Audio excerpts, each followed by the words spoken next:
O programa está oficialmente aberto. Hoje, 12+1 de junho de 2026. Você está no canal Cuesta Verde, jornalismo de verdade. Você gostaria de ter um bar? Sim, de ser o dono de um boteco? Ou para você que já é do ramo, apenas mudar de endereço? Talvez adquirir mais um estabelecimento gastronômico para o seu império? Bem, o Naldos Bar está à venda. Sim, o meu amigo Naldo quer se aposentar e, por isso, está vendendo o seu bar. Bar que fica em um ponto privilegiado, na divisa entre Santos e São Vicente, junto aos tambores. Com um detalhe, por se tratar de um estabelecimento tradicional, você estará adquirindo mais do que um bar, estará adquirindo uma história.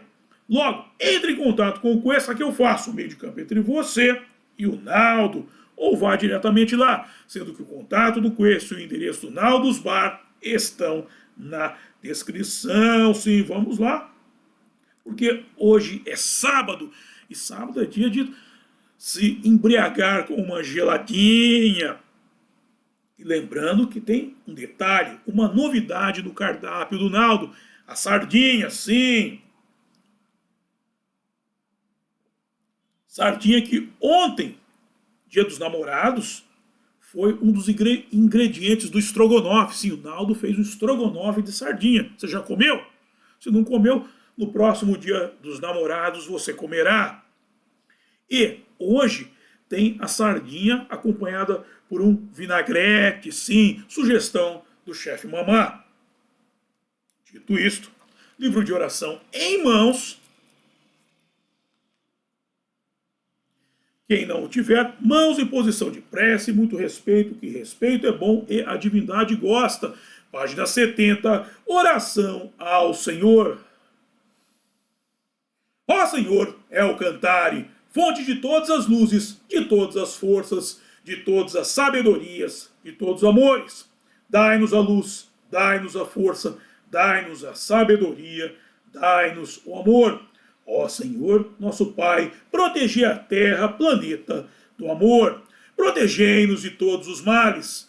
Dai-nos o futuro. Ó Senhor, muito obrigado por nos dar a luz. Agradecemos de coração.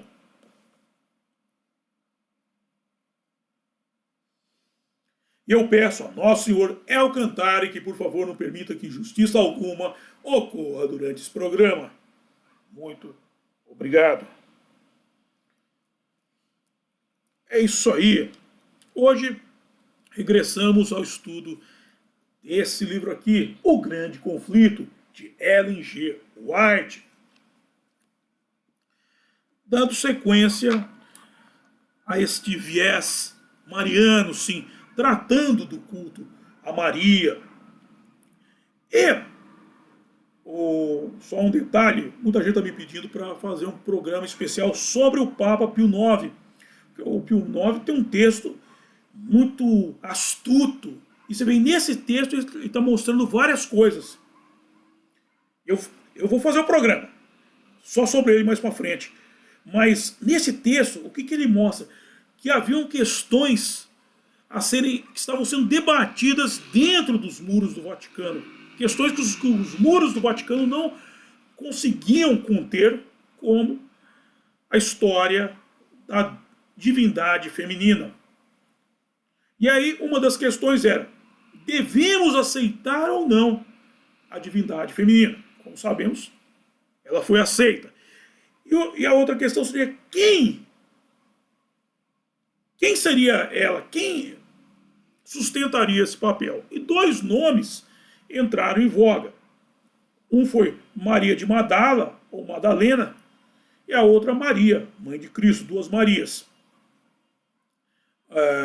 Maria de Madala, tem aquela conversa mole, que eu não vou entrar aqui, se ela era prostituta ou não. Primeiro se ela era prostituta e depois se ela era amante de Cristo. Eu não vou entrar nessa conversa, porque isso é conversa para boi dormir. Isso é conversa para boi dormir. Nem sei se o boi dorme mais com esse papo furado. Mas a questão não é essa. A questão é a seguinte: as duas surgem, primeiro, elas surgem no Antigo Testamento, nos textos do Antigo Testamento, são figuras importantes e, lógico, elas têm qualidades que as distinguem. Primeiro, o fato de serem contemporâneas ao Cristo, não teria como ser de outra forma, e eram seguidoras dele. Okay? É sabido que Cristo estava cercado de uma grande quantidade de pessoas, ele tinha sua tropa de elite, que eram os 12 apóstolos, mas tinha mais gente. Dentre eles, Maria de Magdala, tem um evangelho, o evangelho apócrifo, o texto apócrifo dela, a própria Maria, mãe dele, tem chamam os textos, fala, acho que as profecias do deserto, tem um livro com as profecias dela, coisas, essas duas figuras são interessantíssimas, merecem até programas também à parte. E eles fizeram testes, eles testaram as duas para ver qual respondia melhor a essa necessidade. E a que mais se adequava por uma questão lógica, Maria, mãe de Cristo, porque ela já era a segunda pessoa da Trindade. Ela foi tirada, foi colocado o Espírito Santo, mas ela era a segunda pessoa da Trindade. E por isso ela se adequava mais, a manteremos como a nossa divindade feminina, e Maria de Magdala fica no posto que ela já ocupa aí. Não soma nem tira, né? Não acresce, tem um tempo, nem mais nem menos. Ok? Fica aí onde está. Mas vamos para o texto de hoje e conversaremos mais na sequência. De volta ao Inefáveis Deus, nele, o Papa Pio IX escreveu o quê? Desejando fomentar cada dia mais nas mentes dos fiéis o conhecimento da doutrina da concepção imaculada de Maria, Mãe de Deus, e estimular-lhes ao culto e veneração da mesma Virgem concebida sem mancha original. Eu já falei da mancha original em outro momento. Ao final eu vou fazer um acréscimo em relação à questão da mancha original. Quer gozassem em conceder com a maior satisfação possível permissão para que publicamente se proclamasse nas ladainhas de Nossa Senhora e no mesmo prefácio da missa a Imaculada Concepção da Virgem e se estabelecesse dessa maneira com a mesma forma de orar a norma da fé. Sim. Ou seja, eles já vinham fazendo testes tanto com Maria de Magdala como Maria prevaleceu e eles autorizaram as outras igrejas a prestarem culto a Maria, as que prestavam a Maria de Magdala, tiram o Magdala, fica só o Maria, e estão autorizadas. Isso é uma coisa. Não quer dizer que eles podiam fazer de qualquer jeito, não. Agora eles iam preparar o quê? O texto, a narrativa que seria entregue a cada igreja para daí sim desenvolver o seu culto, ok? Mas teria que ter algo uniforme, se cada um começar a falar de um jeito também, aí vira o samba do crioulo doido, ok? E nós, aliás, seguindo fielmente as pegadas de tão grandes predecessores, isso já vinha sendo discutido bem antes, o Papa Pio XVI só oficializou a coisa, não só tivemos por bem aceitarmos todas as coisas piedosíssima e sapientissimamente, mas também estabelecê-las e ainda recordando o determinado por Sisto IV. Demos nossa autorização ao ofício, eles autorizaram, demos autorização ao ofício da Imaculada Concepção e de muito bom grado concedemos seu uso à Igreja Universal, ou seja, todas poderiam seguir e, como ele falou, seguindo fielmente as pegadas, ou seja, tinham várias vertentes, eles precisariam criar uma narrativa linear que englobasse muitas coisas dos outros, porque dentro da igreja, a cúpula da igreja tinha os seus confrontos lá. Ou seja, o que é o Pio IX? Precisamos criar uma narrativa que agrade, se não a todos, a maioria. Ok? Mas, com o desejo de que as coisas relacionadas com o culto estivessem íntima e totalmente ligadas com o seu objetivo, e como não se pode permanecer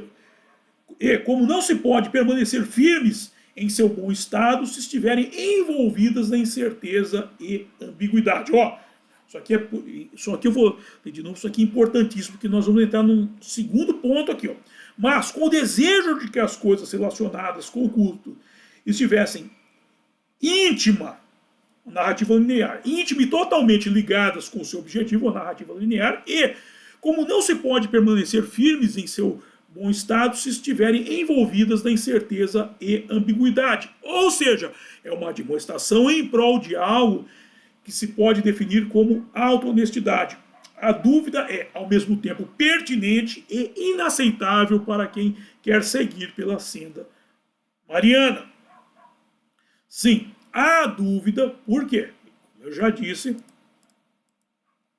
Por que que há dúvida? Porque ela é a segunda, Maria é a segunda pessoa da Trindade. Ela foi tirada de lá.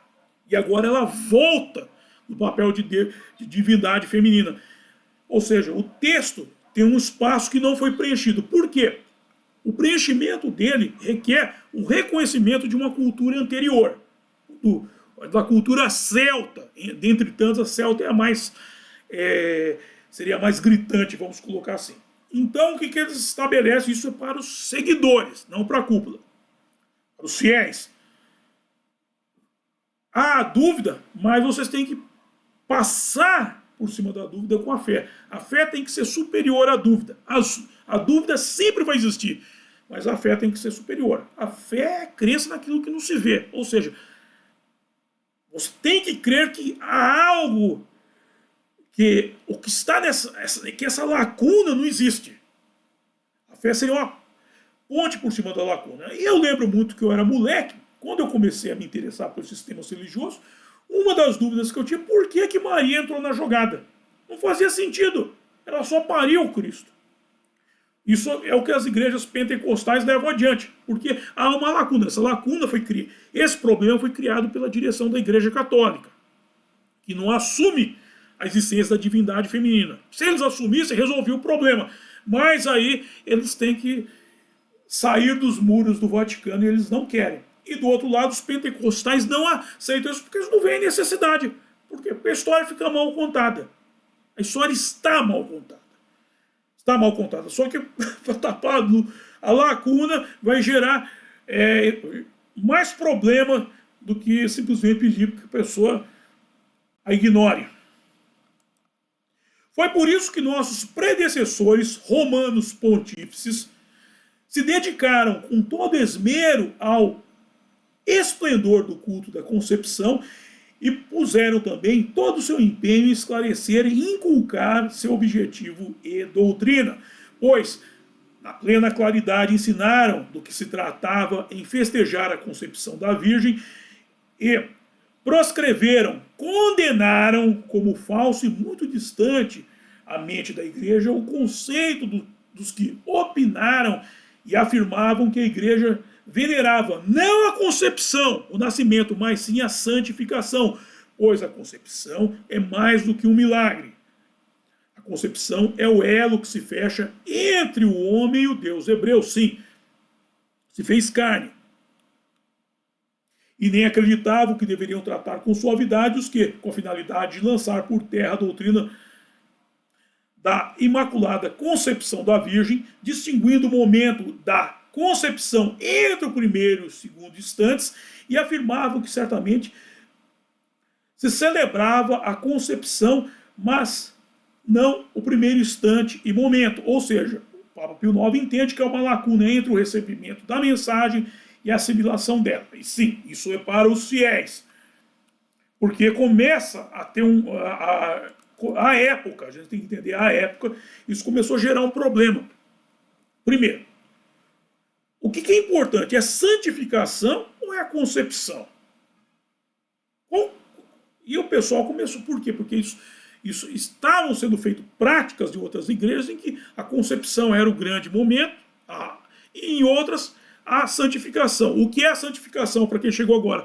É o momento da anunciação. Quando o arcanjo Gabriel chega a Maria e fala que daqui a 9 meses ela dará a luz ao Filho de Deus, ao Cristo, ela foi inseminada. Não ocorreu uma inseminação de cunho carnal, mas uma inseminação artificial. Ela foi, de alguma forma, ela foi inseminada. Não entrou por mágica no corpo dela. Impossível. Esse momento da anunciação é o momento da inseminação e da santificação. Ou seja, e esse é um processo que o que o Papa Pio IX determina, que seja único, seja um momento contínuo, desde o início ao fim.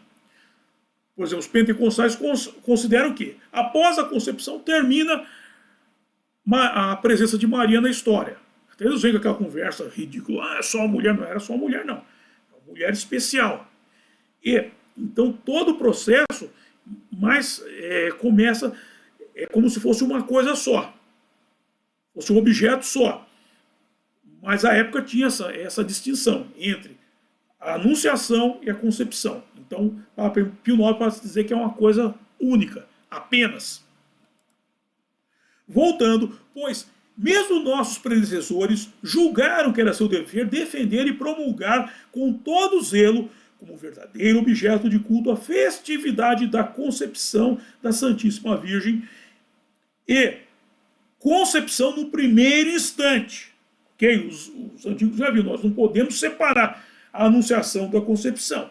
E daí as palavras verdadeiramente decisivas com que Alexandre VII, nosso predecessor, declarou claramente à igreja, dizendo: antiga por certo é a piedade dos fiéis para com a Santíssima Mãe Virgem Maria, que sentem que sua alma, no primeiro instante de sua criação e infusão no corpo, eles sabiam de tudo, gente. A inseminação artificial foi preservada imune da mancha do pecado original, não houve o sexo, por singular graça e privilégio de Deus, na atenção aos méritos de seu Filho Jesus Cristo, redentor do gênero humano, e que, nesse sentido, veneram e celebram com solene cerimônia a festa de sua concepção. Alexandre VII, o Papa Alexandre VII, já tinha isso em mente. Mas eles precisavam declarar isso oficialmente, oficializar. Está oficializado, não enche o saco. Mas um ponto que eu acho legal isso aqui, ele fala, ó, na atenção aos méritos de seu Filho Jesus Cristo, redentor do gênero humano. Por que redentor do gênero humano? Ele não era redentor dos gatos, dos cavalos, dos cães, redentor do gênero humano. Porque a igreja, a cúpula da igreja, sabe da verdade. Sabe de tudo. Tudo. Sabem que não são só os seres humanos que estão neste planeta Terra. Nós temos alienígenas também. O pessoal trata isso com graça, faz gozação, mas os caras sabem. Ele é bem claro, ele não é o redentor de vocês, é o nosso. Não se metam com o nosso redentor, ele é nosso. Por quê? Sabido é, espécies alienígenas, reptilianos, os mais famosos, temos os humitas, dos quais eu falo muito. Os greys também são considerados uma espécie reptiliana. Reptiliano, alienígena, são uma espécie. Eles são considerados por quê? Porque eles são ciborgues. Eles são meio orgânicos, meio máquinas. Então, eles são um híbrido existencial. E outras espécies, por aí vai. Ok? Então, eles já sabiam. Então, ele deixa bem claro. Isso também é um aviso. Por isso que eu falo, esses papas eram muito bons.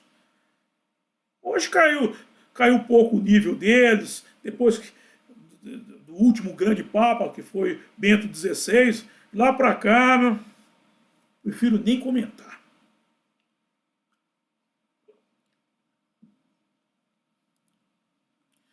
Aqui nós temos a primeira transição do texto, uma transição dividida em duas partes. Na primeira, aqui há tempo, o culto da divindade feminina não era contido pelos muros do Vaticano. E, para essa função, nada é melhor do que a segunda pessoa da Santíssima Trindade. Já na segunda, que o pecado original migrou do sexo entre Adão e Eva para o sexo como consolidação do casamento. Sim, o sexo passa a ter um outro tratamento a partir daí. Por quê? Porque você tem uma narrativa bíblica, mas o sexo é bom, né? Tinha uma música, sexo é bom. O sexo é prazeroso, não tem como negar. Ele é uma necessidade para forçar a reprodução, ele é prazeroso. E as pessoas praticavam, desde que o mundo é mundo, o sexo recreativo. Só que o sexo recreativo resulta em efeitos colaterais. E a igreja, a partir do momento que ele começa a valorizar a concepção imaculada, essa ausência de mácula, ele precisa mudar também o conceito de sexo para valorizar ainda mais a questão da ausência de mácula. Então a igreja começa a disciplinar seus seguidores, estabelecendo o quê? O sexo é a consumação do casamento. O casal se conhece, namora, noiva, casa e na cama eles concluem todo esse processo na cama. Ou seja, eles passam a dar um outro valor ao sexo, a fim de quê? Evitar os efeitos colaterais dele, que é a gravidez. Gravidez que alguns estúpidos chamam de indesejável. Se o sexo é para gerar criança, como é que a criança é indesejada? Se eu não queria ter um filho, não fizesse sexo. É a coisa mais simples. É mais simples. Mais simples do que andar para frente. Mas vamos lá. Então, eles passam a levar o sexo para o término de um processo que se chama, que deram nome até de lua de mel, que é o pós-casamento. Então, é um jeito de disciplinar e de evitar problemas, e olha, mesmo com isso tem muito problema. Tanto é que você vê que as empresas, por exemplo, elas proíbem. Muita gente aí está falando, igreja é isso, igreja é aquilo. As empresas proíbem relação entre os funcionários, eles não gostam. Por quê? Porque gera problema. Gera problema. Você acaba levando para dentro da empresa problemas na casa. Problemas de cama acabam indo para dentro da empresa. O casal acaba quebrando o pau. Patrão em geral, os que mandam na frente de funcionário. Funcionário, um começa a fazer cara feia para o outro. Gera ciumeira. O cara está interessado numa. O outro está comendo e não gosta, e quer prejudicar o outro, gera problema. Por isso que a igreja resolveu disciplinar a coisa. Sexo só depois do casamento. E mesmo assim o negócio não dá certo. Tanto é que inventaram uma coisa que é bíblico, mas depois foi oficializado o tal de divórcio. Eu estava conversando com um amigo meu lá, o Betinho. O Betinho estava contando lá que ele conheceu, estava contando a história lá no Bar do Zé, que eles conheceram uma morenona, bonita, cor de jambo, peitão, bundão, não sei o quê. A mulher gostava de sexo que nem o inferno. E a mulher abriu uma mineradora, foi pegar ouro, buscar ouro, não sei o quê. Ficou milionária. E ela era afim do Betinho. O Betinho estava me contando, falou, é afim de mim, cara. Mulher rica, gostava de sexo, linda, morenão, corpão, mulher pneumática, capotranca. Falei, porra, Betinho, por que você não ficou com ela? Ah, eu já era casado. Falei, porra, Betinho, pra isso que inventaram o divórcio, meu. Betinho, faz isso comigo não. E por hoje eu encerro o texto de hoje. Vamos para a hora de passar o chapéu, que é a hora que eu mais gosto, é a hora que vocês mais gostam também, que é a hora em que eu ganho uma graninha. Bem, na descrição do programa eu estou disponibilizando os métodos de arrecadação de fundo por via direta e via indireta. Indiretos, meus livros, a começar aqui por A Máquina da Verdade, ó. Esse livro, Menino Veste Azul e a Menina Veste Rosa. Pô, dá pra molecada, que a molecada irá adorar. Na sequência, ao romance A Saga de Kid Winchester. Hein? Saiu bem do Dia dos Namorados, hein? Nós vamos ter muito menino. Previsão é que daqui a 9 meses teremos uma safra nova de meninos na praça, hein? O pessoal tá fazendo muito menino, hein? A partir de ontem, fiquei sabendo. O pessoal gosta de dar uma parte aqui comigo aqui. Ô, mamá, sabia que esse livro era tão bom assim? Você não sabe? O livro é meu, pai. Sabia que ele era tão bom. É muito melhor do que você imagina, velho.